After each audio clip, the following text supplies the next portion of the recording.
Well, hello again, everyone. I feel like I was just talking to you. Here we all are again. Thank you for being here today. Here she comes.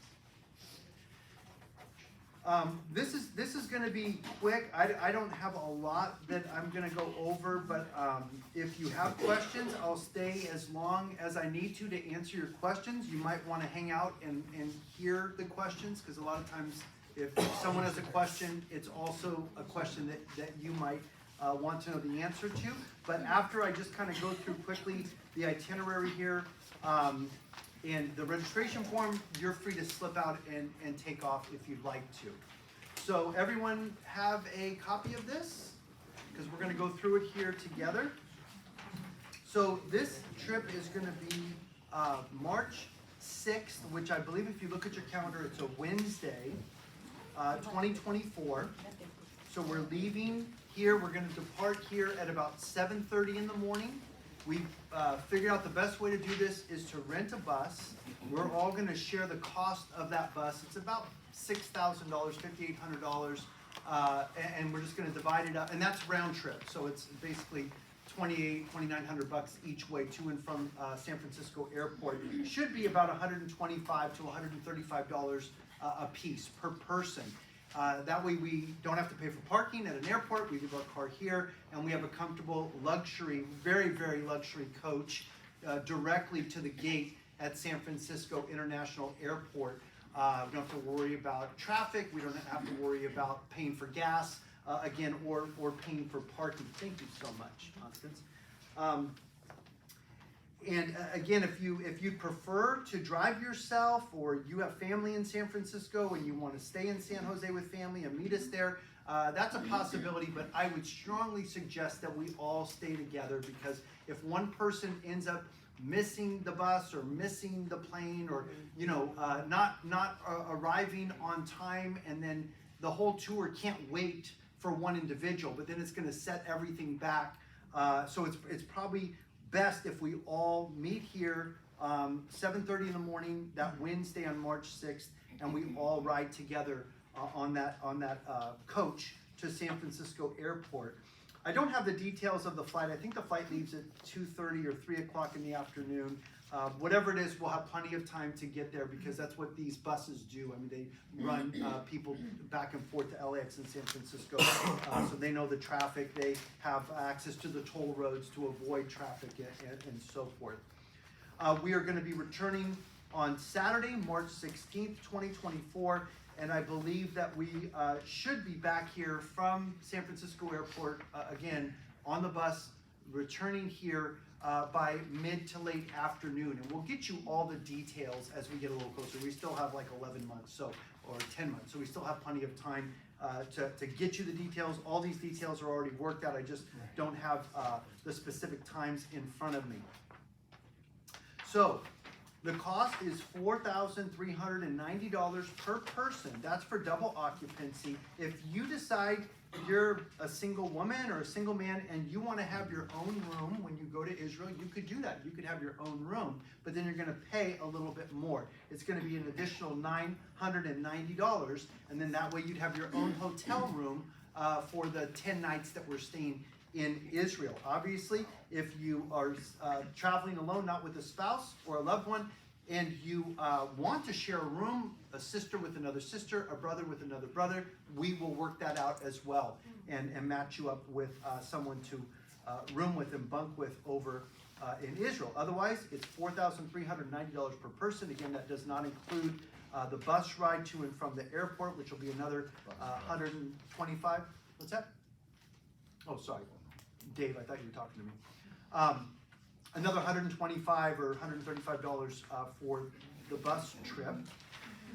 So the cost includes round-trip airfare from San Francisco to Tel Aviv, and then back from Tel Aviv to San Francisco. We are going to have a change planes in Germany, so we'll get to see Germany for a couple of hours. We're not going to really go into Germany, but we're going to change planes in Frankfurt, I believe. This includes the airport taxes and surcharges. This includes the tips for the guide, the driver, and the hotel staff. This includes 4-star plus hotel accommodations, very nice hotels in Israel. The NYX Hotel in Herzliya, which is Netanya, Tel Aviv, basically. The first night that we're there. The second night, Leonardo Club Hotel in Tiberias. We'll be there for 3 nights, and that's at the Sea of Galilee. And then we go to the David Resort Hotel at the Dead Sea. We'll be 1 night there in the hotel at the Dead Sea, the resort. And then we will be in Jerusalem at the Leonardo Jerusalem Hotel for 3 nights. It's actually a 4th night, but we leave very, very early on that Saturday morning. It also includes a full Israeli breakfast and dinner daily. This is some of the best food you will ever eat. I've been there before. I led a tour to Israel in 2015. And when people say it's the best food in the world, it is indeed the best food in the world. It's all fresh, it's all organic, it's all kosher. And it is basically a buffet style for breakfast and a buffet style for dinner, and that is all included in the cost. We also have 4 lunches included. There'll be a couple of days where we will be on our own for lunch. But if you're like me, sometimes I only eat 1 meal a day. I usually don't eat more than 2 meals a day. And so for me, eating 3 meals a day is going to be a lot of eating. I typically don't eat 3 meals a day. But 4 lunches are included. You'll be on your own for a few lunches while we're there in Israel if you choose to partake. This includes also the hospitality and dinner at Genesis Land. We'll go over that in a minute. It includes the meeting and assistance at the airport in Israel upon arrival and departure. It includes the transfer from the airport to the hotel, and then from the hotel to the airport in Israel. It includes touring in a deluxe air-conditioned motor coach, a licensed English-speaking guide, and these guides are just brilliant with the history that they bring. It includes all the entry fees to all of the sites, the tourist sites that we will be touring, that we're going to go over here in a minute. It also includes the porterage and service charges at the hotels and headsets if needed.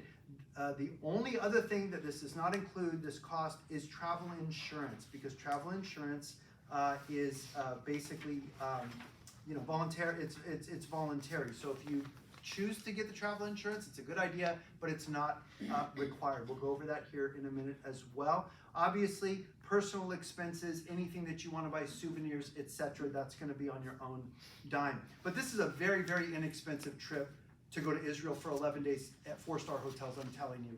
Usually you won't be able to find this trip for under $5,500, close to $6,000 for something comparable. So we're getting a really, really good deal here. Day 1, March 6th, we depart on Wednesday, depart North America for our overnight flight from the United States to Israel. Day 2, March 7th, is Thursday. We arrive in Tel Aviv. This is after we've changed planes in Frankfurt, Germany. We will arrive Thursday afternoon in Tel Aviv in Herzliya. We arrive at Ben Gurion Airport near Tel Aviv. And I'm just going to read this. You'll be met and assisted by a Coral Travel and Tours representative inside the terminal. You'll get to meet your guide and driver, and if time permits, drive to Jaffa, one of the oldest cities in the world. Visit the house of Simon the Tanner. That's where Peter stayed when he had his vision in Acts chapter 10 of the sheet coming down from heaven. They believe they know which house that was, Simon the Tanner's house. Get to walk through Jaffa's reconstructed old quarter. Then we will transfer to our hotel in Herzliya, and we will have dinner there, and we'll spend the night in Herzliya at the NYX Hotel. Now, these hotels are listed. You can look them up online, and you can take a look at the hotels and the rooms. A lot of the language is in Hebrew, unfortunately, but you can still see the pictures. Day 3, this is now Friday, March 8th. We are going to depart Tel Aviv and travel along the Sharon Plains to Caesarea Maritima, the amazing city that Herod the Great built on the Mediterranean Sea and a significant city in Christian history. Our next stop will be Mount Carmel, where Elijah confronted the prophets of Baal. This is one of my favorite spots. From here, we'll have a view of Israel's breadbasket, the Jezreel Valley, one of the most beautiful places in the world. Continue on to Delia El Carmel. We'll visit a Druid's house for Druids home hospitality, and the Druze are ancient people. They are not Muslim, and they're not Jewish, and they're not Christian. They're just an old Semitic race of people that have been there for thousands of years. They're actually Bedouin shepherds, and they're very interesting. They look a lot like Sikhs with the turbans and so forth, but they're very friendly to the Christians. A short drive takes us to Megiddo. where we'll see the site of 21 superimposed cities dating back to the days before the days of King Solomon. There we will also see the Valley of Jezreel, known as the Valley of Armageddon. So we're going to get to stop and look from a hill vantage point over the Valley of Armageddon, where the Battle of Armageddon is going to take place in the future with the 200 million man army. Okay, it's been a full day. It's time to head to the Sea of Galilee for our 3-night stay at the fabulous Sea of Galilee Hotel. And that's going to be the Leonardo Club Hotel in Tiberias. Tiberias is another name for the Sea of Galilee. We're going to have dinner that night and then our first overnight in Tiberias. Day 4, March 9th, Saturday. We begin the day with a boat ride on the Sea of Galilee, which is phenomenal considering Jesus walked on the water out there on the Sea of Galilee, and Peter, throw your nets on the other side of the boat and then had too many fish to pull in, and all these things. Peter and Andrew and James and John worked on the Sea of Galilee as fishermen, and that's where Jesus started his public ministry and chose most of his disciples. They were fishermen there at the Sea of Galilee, so we're going to get to take a boat ride, viewing a spectacular and special panorama that Jesus also observed. After docking, we're going to stroll through the Yigal Allon Museum, which houses the amazing ancient fishing boat. I've seen this fishing boat. It's incredible because it's from the time of Christ. It's been recently discovered and preserved from the time of Jesus. We'll visit the Mount of Beatitudes, where Jesus taught the Beatitudes in the Sermon on the Mount. Near this site, Jesus gave the Sermon on the Mount, taught on frequent occasions, and performed many miracles. We'll spend some time on the mountainside to pray, sing, and meditate on God's Word. Down the road are 2 special places: Capernaum, which was Jesus' home base, where the majority of his recorded miracles were experienced, and we will actually see the site that history confirms as Peter's home. We're going to find Peter's home, where Jesus went in and healed Peter's mother-in-law of a fever. The other site, Bethsaida, is the birth village of Peter, Andrew, and Philip. This site has been excavated lately with many new findings.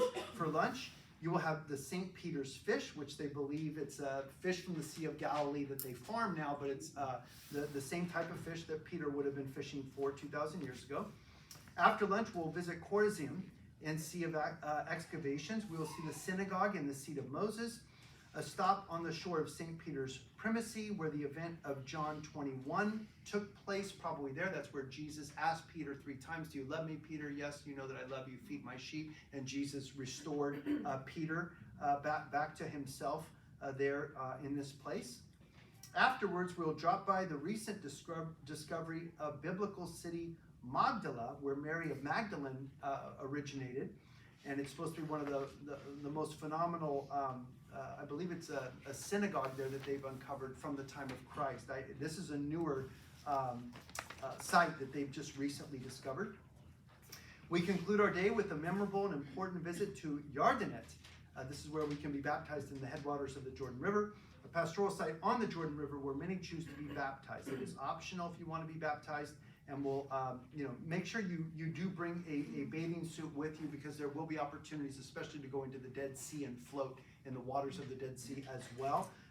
But being baptized in the Jordan River is a very special thing, because that's where, of course, Jesus was baptized in, and John the Baptist. Okay, dinner and overnight. There still in Tiberias. Day 5, March 10th is Sunday. We start the day driving north to the biblical city of Dan. Dan was the northernmost part of Israel. They would talk about from Dan to Beersheba, from the furthest north to the furthest south. And Dan is where they began to, Jeroboam set up an idol, and they began after the days of Solomon were over and Rehoboam was reigning, where Jeroboam led the children of Israel into idolatry there at the city of Dan.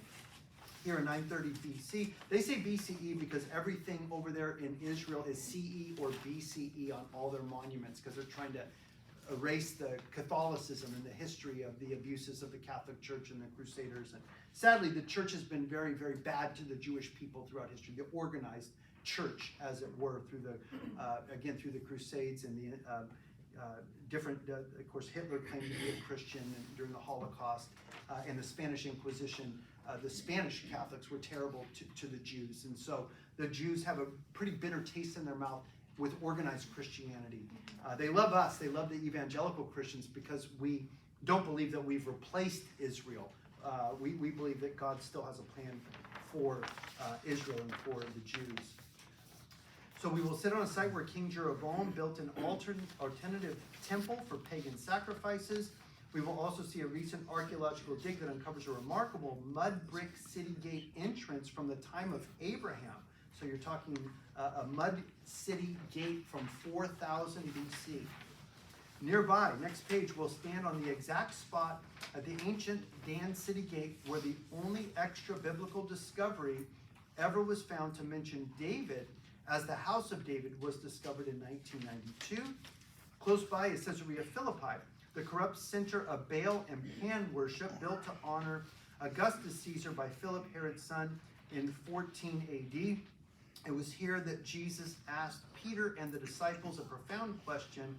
He asked them, "Who do you say that I am?" And Peter said, "Thou art the Christ, the Son of the living God," at this site.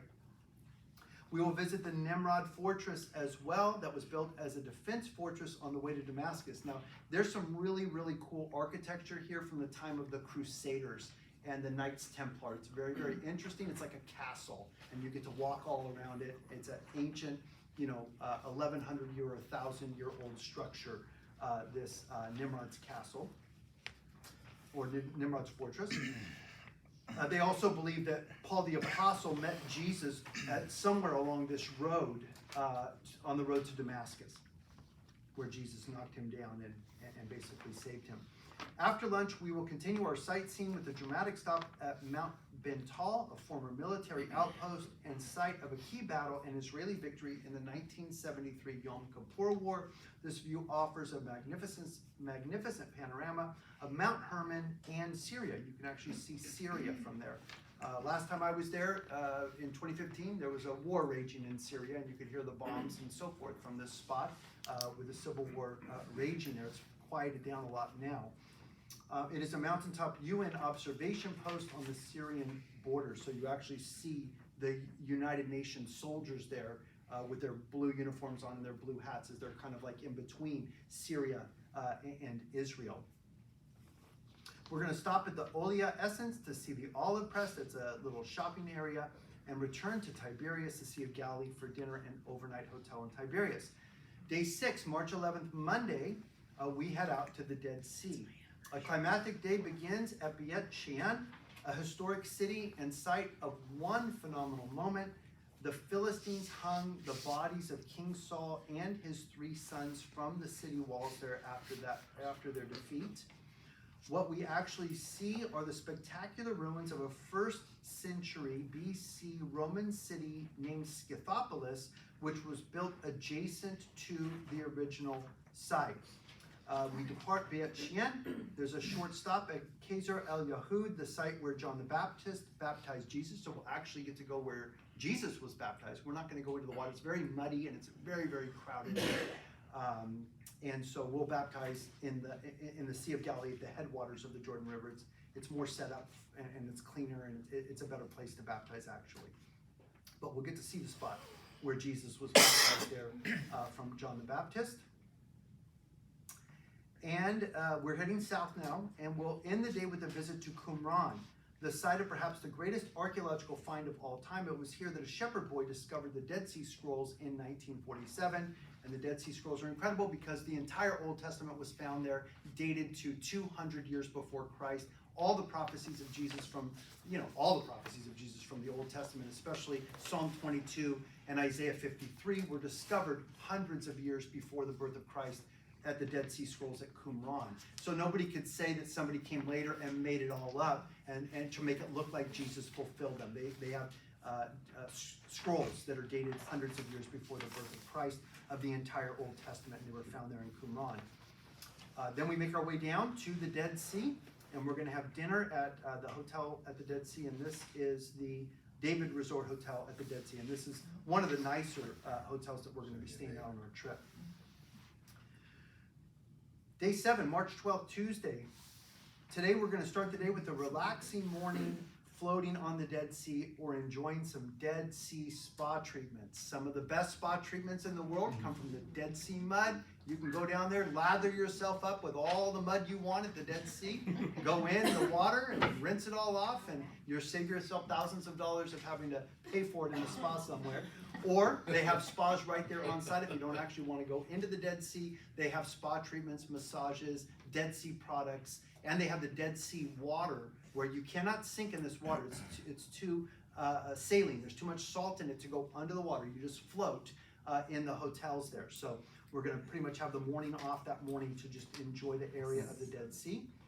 After lunch, we're going to drive to Masada. Masada is another one of my favorite sites. It's unbelievable. It's a desert fortress that was begun in 100 years before Christ. It was completed by Herod in 20 years before Christ. At this place, 960 Jews committed suicide rather than dying at the hands of the Romans in 73 AD. We will ascend to the plateau by cable car, or if you're ambitious enough, you could hike up the mountain, but it's a pretty tough hike.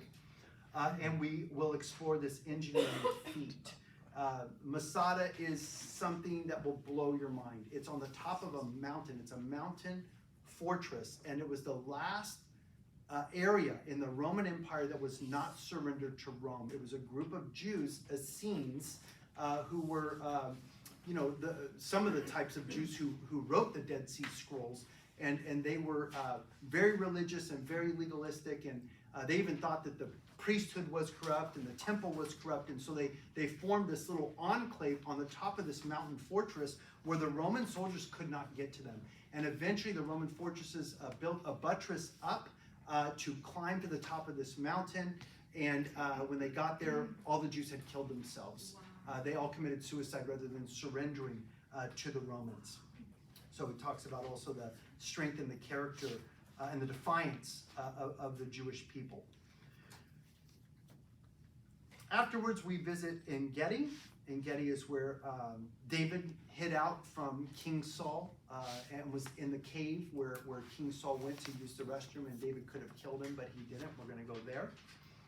We then began to anticipate our climb up to the key attraction of Israel, because you always go up to Jerusalem, the majestic celebrated city of Jerusalem on Mount Scopus. Mount Scopus is on the top of the Mount of Olives, and you have a beautiful view of the whole city of Jerusalem, the western wall, the Dome of the Rock Mosque, that big golden mosque that the Muslims say is one of their holiest sites, and the Al-Aqsa Mosque actually is their more holy site that's there on the Temple Mount.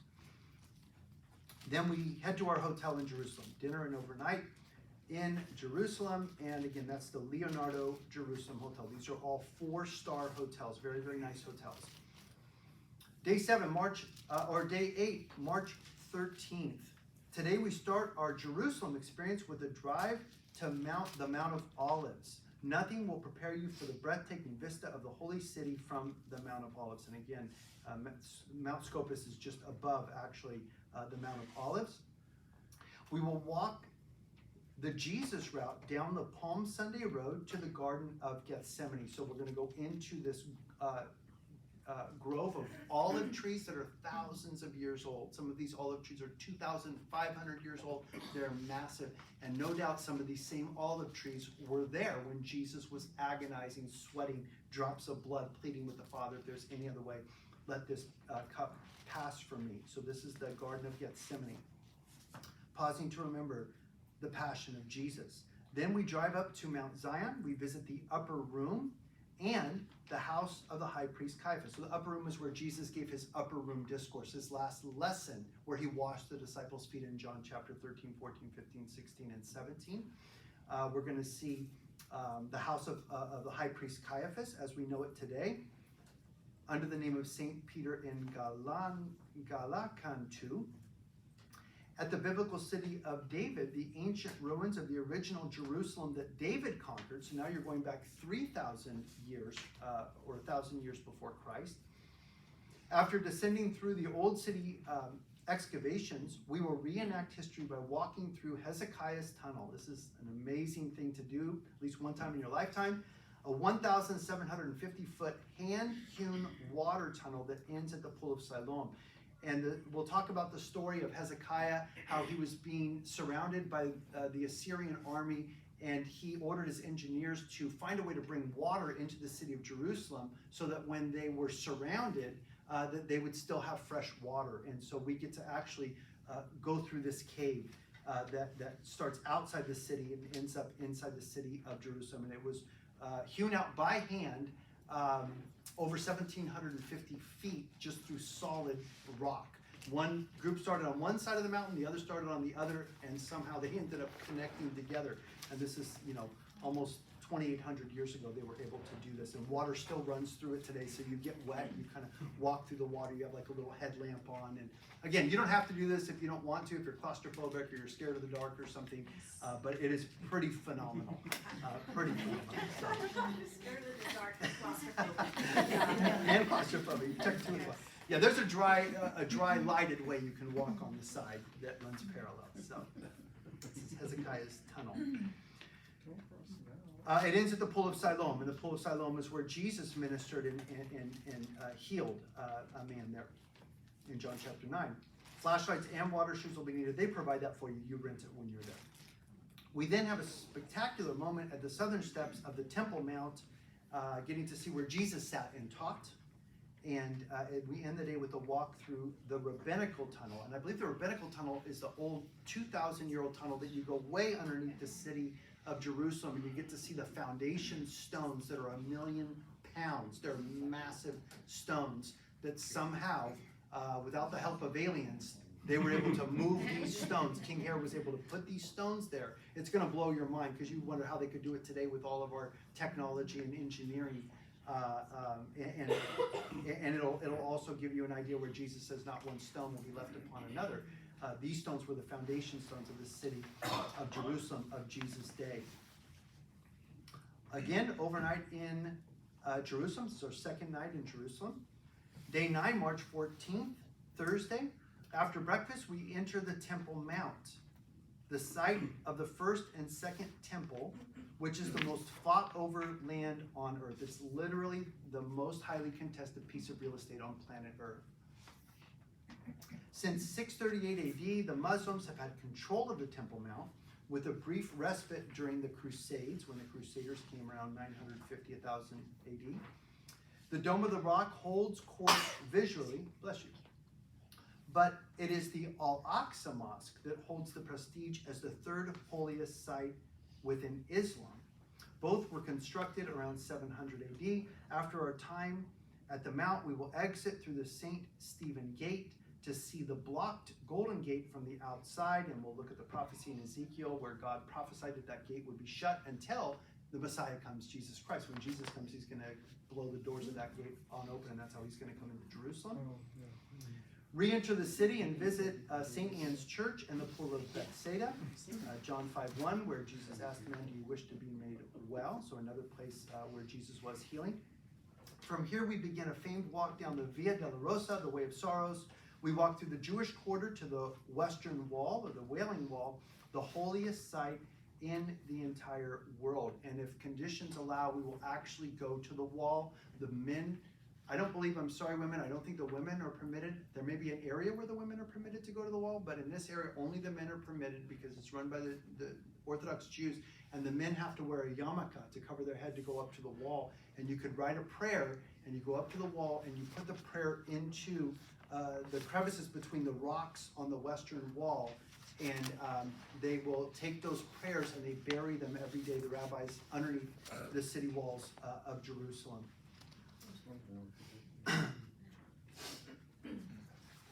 In the afternoon, this is on Thursday, we drive to Genesis Land, which is just outside the city of Jerusalem, for Abraham hospitality, a camel ride, and dinner. And so this is going to be a lot of fun. It's people dressed up like Abraham and Sarah with their tents, and you kind of eat the food that you could look it up online. It's kind of a touristy thing, but I haven't done this yet, but the people who I know who have been, they'd say that this is a lot of fun. It's one of the highlights for people because you get to ride a camel. So, and then we have our last official night in the hotel, even though we will have the hotel for one more evening. You'll see here in a minute. So Friday is our last full day, March 15th, day 10 in Jerusalem. We begin our day with a visit to the Israel Museum and the scale model of Jerusalem. It's a 1 to 50 scale model of the Herodian Jerusalem as it would have appeared in Jesus' time. And it kind of brings everything to life because they have this massive model of what the city of Jerusalem and all the detail looked like in the time of Jesus. And we'll get to see the scroll of the book where they have the Dead Sea Scrolls housed, and a lot of ancient archaeology from the land of Canaan and the statues that they found to the worship of Baal and Ashtoreth and so forth during all of their excavations there. Let's see. Then we're going to the Holocaust Museum, Yad Vashem. This is the original Holocaust Museum. This is the most prominent Holocaust museum. There are other Holocaust museums. For example, there's one in Los Angeles, but this is the primary Holocaust museum for the Jews. It's right there in the heart of Jerusalem, and it's a very sobering, powerful experience. You'll be in tears as you walk through the Holocaust Museum and Memorial. We will conclude our day with communion at the Garden Tomb, an alternative site that some believe to be the actual site of the crucifixion, Golgotha. And so we will be able to see some of the Catholic sites, because the Catholics own a lot of these sites, and the Orthodox Greeks own a lot of these sites.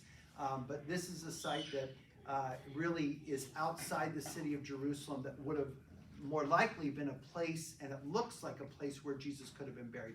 They don't know for sure, obviously, if it's the exact place where Jesus was buried, but it sure represents where he would have been buried. It's a cave carved out of a rock in the side of the Golgotha, place of the skull. And you see, where you can roll a stone in front of it, and you see like there's a place where the body would be laid and so forth. And that's where we kind of conclude our trip, and we have the Lord's table. We take communion to reflect upon the death and the resurrection of Jesus Christ. Now, we do have a late checkout from the hotel. We actually are paying for that hotel for another night because we need to.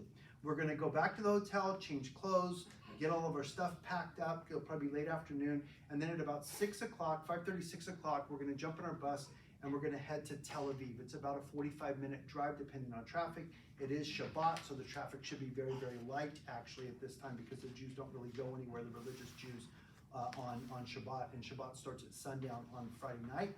We are going to attend a Shabbat service and dinner with Chosen People Ministries with Pastor David Trebek at his church. Remember, he invited us. And apparently I'm going to be speaking there, and Hunter's going to be leading worship, and Marco and Esther and Greg and whoever else wants to jump up there and lead worship with us. So that'll be our final night, and we're going to have dinner with Chosen People Ministries. It's in Tel Aviv. It's an outreach to a lot of the young people that are seeking God in Tel Aviv. A lot of Jewish young men and women are seeking God there in that area, and so we'll get to be a part of that. And that's going to be from 6:30 to 9 p.m. And then we're going to jump back on our bus. We're going to return to our hotel in Jerusalem for a fourth overnight. But we have a very, very early morning transfer to the airport for our flight back to the USA. And so I believe that the flight leaves at 6:30 in the morning, something like that. So we're going to have to leave the hotel probably at about 3:30 or 4 o'clock in the morning. That's why we're keeping that hotel for one more night. So, the nice thing is that we will have a little bit of downtime. We could, change or shower or get a few hours of sleep, to kind of get rested up for the trip back home because, it's a long flight. So it's about a 14-hour flight, and with the time change, it ends up being closer to 24 hours. So early morning transfer that Saturday, our last day that we depart, March 16th, and we go back to the airport in Tel Aviv from our hotel in Jerusalem for our flight back to the USA. And with the time change, we end up arriving back the same day. So we'll end up back by late morning, early afternoon on Saturday, March 16th, because of all the time changes that we are going to be, the timelines that we're going to be crossing, coming back home. And again, we should be back here that Saturday, God willing, early evening, late afternoon on that Saturday, probably by 5:30, 6, 7 o'clock, and your car will be here. And then, You know, you get to go back home and enjoy all of your your amenities of your home and your own bed and all the rest and all of your incredible memories. And then we all have to be back here for Sunday morning church. Hunter, Greg, Mark, sorry guys. Some of you might want to take the day off, and that's okay too if you're just completely wiped out. We understand. So that's the itinerary. There's more information on the back about cancellation information. There is a $350 deposit required by each traveler with their reservation form no later than November 6th. Obviously, we don't want to wait that long till November 6th because this tour may fill up. And if the tour fills up and you wait too long, then there may not be room to join. So sign up as soon as possible. We recommend that you fill out the reservation form. You could put up to 2 people on each form, and then you would put the deposit number of participants, either 1 or 2, times the $350 for a total, and then you could write a check to Coral People Ministries, Coral Travel and Tours. The information is on the bottom. What you'll do is you'll turn this form in to me or to the office, to Becky, and we will send all of these. We're not going to take the money. We don't want you to write the checks to Calvary. We'd rather stay out of the money part of this, to where the money's just going to go straight to the travel agency in New Jersey. And so with your check of $350 per person and your registration form completed, we will ship all of those off in one package together to the travel agent in New Jersey. The balance is going to be due basically 60 days prior to departure. And this is a very generous payment structure because most of them are a lot more stringent than this and expensive. The balance is due by January 6, 2024, and that would be the balance, obviously, between the $4,390 and the $350 that you've already given. So basically $4,000 or $4,040 would be the balance. You can pay with a credit card, but if you pay with a credit card, they do charge you for that, for the credit card processing fee, the 3%, because they have to pay that 3% on their end. So this is a cash price. You're free to pay with a credit card if you want to, but you will pay a few percentage extra points on that for the cost of running that card. Let's see. Cancellation must be in writing. If you cancel up to 100 days prior, you only lose $75 of your $350. So you really have nothing to lose. I mean, it's $75. If you can't make it, something comes up in your family, with your health, with your job, with whatever, and you have to cancel. As long as you cancel within 100 days prior to departure, you only lose $75. If you cancel 61 to 99 days prior to departure, you lose $250 of your cancellation fee of the $350, and then from 46 to 60 days prior to departure, you lose your whole deposit, which is $350, but you get the rest of the money back. You don't lose the rest of the money. From 45 days prior to departure date and on, you lose all the money that you put up front because they've already paid all that money out, and you know how it is with international travels, with airlines and so forth. It's very, very complex to try and get refunds. You have to have a passport, so this is important. Make sure that you have your passport updated. It has to have an expiration date of not less than 6 months after the date of arrival in Israel. That's according to the state of Israel. So you have to have your passport good through at least September 6th of 2024. So just keep that in mind. Many of you are probably okay. I need to redo my passport because it expires this year. But that's something that we need to get done as soon as possible. Fuel note surcharge could be that the price could go up a little bit. It could come down a little bit depending on fuel prices and fuel surcharges, because they don't know what the prices of fuel are going to be 10 months from now. But this is a pretty safe price. They're not thinking there's going to be much of a change on this price. The insurance, and if it is, it's going to be nominal. Insurance note, travel insurance is highly recommended. So what I'm going to do is I'm going to encourage you. I'm not a licensed insurance agent, not anymore. I used to be when I was a stockbroker, but not anymore. So I'm not going to give you any legal advice on insurance here.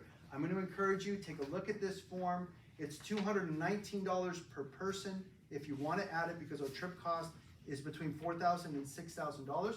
This gives you a detail of everything that is included in this travel insurance, including if you get sick and you can't make it, you get all your money back. Or if you get sick while you're there in Israel, or you get hurt while you're there in Israel, they will pay to fly you back early. They will get you emergency medical evacuation, medical repatriation, and God forbid if one of us dies in Israel, they will pay for your returns to be sent back here to the States. There's baggage and personal effects of $1,500. There's baggage delay, $250. Misconnection, $750. Travel delay up to $750. And accidental death and dismemberment, $25,000. It's really a very reasonable plan considering we're traveling to one of the most hotly contested places on earth. And there are terrorists all around Israel. We're not afraid of that. But I would, just suggest, because it is Israel and because they are surrounded by enemies, it's probably not a bad idea to add a little bit of insurance coverage. But again, for more information, you're going to call not Coral Travel, but you're going to call their insurance company, which is TripMate, at 833-297-2255. It's on the bottom right-hand corner of this form. And so with questions, please do call them and ask all your questions before you make a decision. Now, one final thing, they will cover pre-existing conditions. Even if you just have a heart attack and your doctor clears you to go and then you get over there and you have another heart attack or you have heart problems or something like that, they will cover that as long as you add the insurance within 14 days of submitting your $350 deposit. So if you want to add it, let's say that you have a stroke or you have a medical scare in November, but your doctor still clears you to go, but you didn't get the insurance, you had not selected the insurance, now you have a pre-existing condition, they're not going to cover you at that point. Because, again, you need to, basically, if you want to be covered for pre-existing conditions, you need to add the insurance within 14 days of registering, for obvious reasons. If you have any questions about that, again, it's not required, you don't have to do it, and it's just something that is offered by the travel agency, and it is highly recommended. So that's it. Sorry guys, I always go a little longer than I intend. One Yes. question regarding the the payment to the travel agency. Does this agency let you make payments to them throughout the year? Yep. Oh, you can? Oh, yeah. Okay, great. Yep, Thanks. absolutely. Yes. Well, of course, I'm concerned about a curling iron and the electrical plug-in of, at the hotel. Is it American friendly? Probably not American friendly, but I'm sure that they have curling irons and they have blow dryers in these hotels. Again, these are, That's really good. Yes. again, these are, Yes. Yes. these are luxury hotels. So these are some of the nicest hotels in Israel. These are luxury hotels. These are 4-star hotels. You can only go to 5 stars is the highest, and we don't want to pay $2,000 a night or $1,500 a night. So I do believe that they sell adapters where you can adapt because it's the European plugs. You can with the 3 prongs that are kind of sideways. And you can get an adapter over there in Israel, or you could probably buy them at the airport. So, but again, any questions like that, I would recommend that you contact Coral Travel. Okay. And Coral Travel on the registration form. Yeah. Yes. Trying to see if they have their phone number here on the. They do on this page right here. There it is. The back of your little packet. Whoops. 866-267-2511. Okay. And they are 3 hours ahead of us because they're in Millbourne, New Jersey. So that's a good question. And I'm sure all the other ladies have the same question. So, but I do remember when I was there that you can just get an adapter and plug in the American plug with their That's the only adapter. question I have. Good question.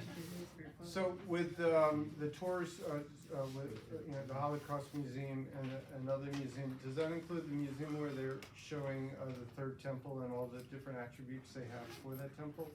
You're talking about the Temple Institute. Yes. No, but that is actually by that's by the Shrine of the Book. So we will see that. We will be able to go in and see. Yeah, we'll be able to go in and see it. It's all right there by where the scale model of Jerusalem is. The Shrine of the Book Museum is right there, and then the Temple Institute is right there. So we will be able to go and see the Temple Institute as well. Okay, and 2 other quick questions. Yeah. The Valley of Hinnom, the garbage dump. I know Good it does, humor. I know it doesn't look like that anymore, but since that's right near where Jesus was crucified, is that where, it's cause it's not on here. I'm not sure. That's a good question. I mean, really, once we get over there, we're in charge of the tour. So as long as it's not Oh. gonna cost us any more money to go and see places, we can make changes with our tour guide while Oh, we're there. okay. So if we decide, hey, we all wanna go see the Valley of Hinnom, or we all wanna go and spend, sit through the presentation of the Temple Institute, then we could do that. So, Okay. yeah, it'll be something that we have some flexibility with, because we're gonna have several days in Jerusalem, so. And, baptism in Jordan, I heard that's an extra cost? I don't think so. I think because it's listed here, now it may be to like, rent a robe to cover up. I don't think so. I think it's all included though. That's a good question. You can call the travel agent and ask them that, but because it is listed here on our itinerary, it should be included. Okay. Yeah, because it says we conclude our day, well, I don't know, it says optional. So you always have to read the fine print. It says, we conclude our day with a memorable visit to Yardenit, a pastoral site on the Jordan River where many choose to be baptized. It is optional. So there may be but it's not gonna be a lot. I No, I was think just curious. it's 15 Covers bucks or you going in, but you have to pay to come out. Yeah. Now that's the New Jersey beach right there. You do get a pedicure when you're there in the water. There's fish that will nibble at your toes. That's true. It's free, it's included. Oh, for the bus, when do you need the money? For the bus? $125. We just need it, we'll just need it right before we leave. Don't even worry about that for now. Because we have to figure out how many people are gonna be on the bus, number one, to divide up the price. Yeah, but I think we have to pay them 7 days before we depart, so we have plenty of time on that. It's a good question. Is US currency good? Anything optional? How do you wanna pay for items? When you're there, they'll take dollars, they like American dollars. Pretty much anywhere in the world, they take American dollars. But you can also convert it to shekels and get the Israeli money, the Israeli shekels, and the different varieties of the shekels that are there. They're very fair in their exchange rates and so forth there. At the hotels, they have that as well, to exchange your currency. Yeah, Dave I the don't Butcher. know. With the Gadarenes, I don't know if we could go there and have lunch, like deviled ham sandwich. Is it close? I mean, that would be good to go to. That's where Jesus. Have some deviled eggs and Oh, yeah, I don't know if we're gonna go to the Gadarenes. I've been there before, but Yeah, they I don't have know. any pigs there today. And there's no deviled eggs. What time will our morning be starting? Sounds like every day there's lots Early. of activities going. Early. We usually start the day by 6:30 every morning. Are And you it's a serious, long- Pastor? I'm dead serious. There's no Forget it, I'm done. No sleeping in. Yes. I'm dead serious.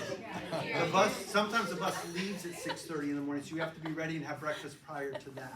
But yeah, You're on your own, Jose. You're on your own. Lots of coffee. Lots of coffee.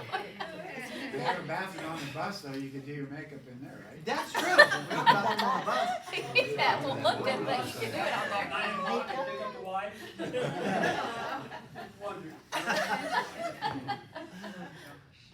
Yes. Is Yeah, the bus- 6:30. Is the bus ours or do they go and do their own thing? No, it's our bus. They stay with us the whole time. Yeah, the bus stays, the driver stays with us, the tour guide stays with us the entire trip. And I don't know if there's a bathroom on this bus because we're making numerous stops along the way, and I think sometimes the bathrooms can get stinky for the people that are sitting toward the back of the bus if the bus is full. So I'm not sure if the bus in Israel, but you won't need it. We'll make sure that we make bathroom stops regularly along the way, so.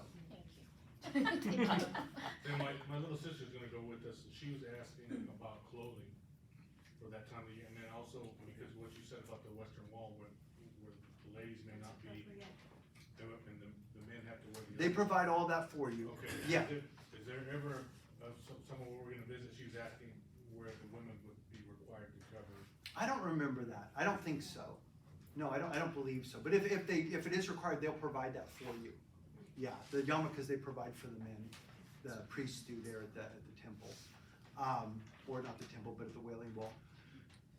So yeah, you know, the specific questions about clothing and weather, it's a lot like Southern California.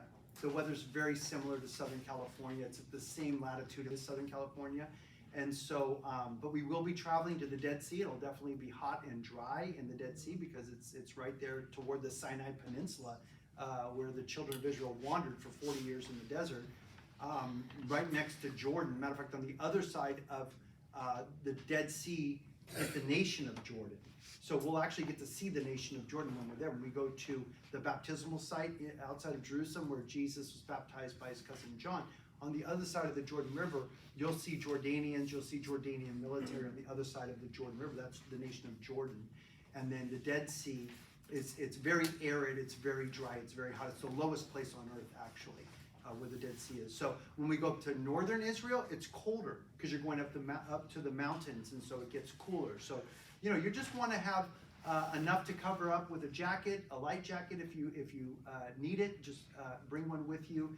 And you want to have good walking shoes because it's a lot of uneven walking, a lot of rocks and stone, ancient walkways, you know, that have been there for thousands of years, and they're stone, they're hard. And so you have to have good walking shoes and just, you know, travel comfortably, wear comfortable clothes when you're there. These are all questions also, if you have, you can definitely call up the travel agent and ask them, and they'll give you probably more information than you need to know. Cindy. Assuming since it hasn't been brought up, there's no vaccine requirement? No vaccine requirements, thank the Lord. Otherwise, I wouldn't be able to go. So. No vaccine requirements, yes. A couple years ago, there was, so, yeah. Yeah, you have your 4th inoculation. All right. Not no more. Any other questions? One more. Yeah, Dave. When they feed the fish, you said they're farmed, is the fish food kosher? I'm sure it would be. We hope so. Everything's kosher in Israel, brother. They do not play around. They answer to a higher authority, like international hot dogs. So, yes, it's really good fish stuff. It's the whole fish. the Yeah, big old I'd be fish. watching them, catching them and all that, as they grow in a farm. Yeah, I don't know. I never saw the farm. We should go look at the farm if we're gonna be there. Maybe. Good idea. So, how many of you are for sure planning on, unless Jesus comes back, how many of you for sure are planning to go? I don't know. All right. Huh? Awesome. Awesome. I know Hunter's disappeared back there, but he's for sure going to be going. All right. And we'll get you, more information as I get more information. But at this point, I would encourage you to go back and read through all of the materials. If you have questions, again, if there are questions that I have not answered here, then you probably just want to contact the travel agency. That's what they're there for. We're paying them to help us with this trip. They're our travel agent. So you can call them. The information is on the back of this pamphlet. And then, do fill out your registration form. Make out a check if you want to pay by check for $350 for each person that you're registering for, and just get that back to the church office. You can bring it to the info center on a Sunday morning. We'll make sure that they could collect those from you there. Or if you can pop into the office during the week, we have staff here Monday, Tuesday, and Thursday, pretty much from 8:30 to 4:30, Monday, Tuesday, and Thursday. Or you can come Wednesday night and you can bring it here to the service on Wednesday night. We're gonna wait before we ship all of these off. If you have any questions about, you don't have to pay for the travel insurance yet, but if you have any questions about the travel insurance, please be sure to call the insurance company and ask them the details. Again, for $219, if you realize everything that's covered, it's a pretty good, I think it's a pretty fair deal. And it's a really, really good insurance company. This is why Coral Travel will only use them. Because there's things that do come up, and this travel insurance company pays when the claims come up. So, anything else? Yeah, Dave. One more question. So there was a number of days in a row that we stay in a hotel in Jerusalem. Is that the same hotel? Yes, we're gonna be in the same hotel in Jerusalem. So if you wanted to skip a day of activities, you could stay in that hotel. Yes. Yeah, that is correct. Sleep in. Yes, you can hang out if you're not feeling well or you're exhausted from the Dead Sea or whatever, and you know, you just wanna just take some time off, you can just crash there at the hotel for the day, but you will not get any money back, obviously, because everything's already been paid out, so. All right, well, it's gonna be a lot of fun, guys, thank you for sticking around, and, next year, we're gonna be in Jerusalem together, and we're gonna have a whole host of memories to be able to share. God bless you all, have a wonderful rest of your week. Thank you.